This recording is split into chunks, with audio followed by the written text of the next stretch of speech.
আইক্যতা আমরা লালন করবো ইনশাআল্লাহ। নারায়ে তাকবীর, মিছিলকারীদের আহ্বান, মিছিলকারীদের। এখন এই অবস্থায় আমাদের জন্য সবচেয়ে বড় জিহাদ যেটা হবে সেটা হলো ইসরায়েল আমেরিকার পণ্য বয়কট করা।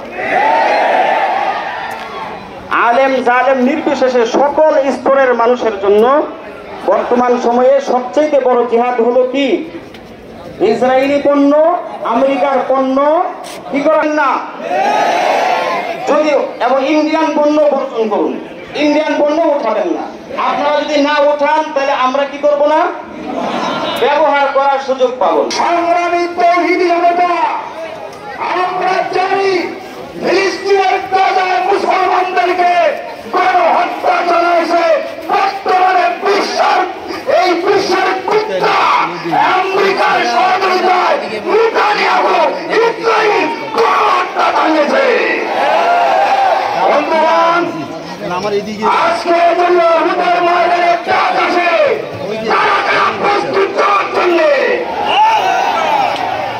ওদের কাজ আসে তারা প্রস্তুত হওয়ার জন্য। মুসলমানেরা শাহাদাত বরণ করে আমাদেরকে ডাকতেছে, আমরা শাহাদাত বরণ করে জান্নাতে পৌঁছে গেছি।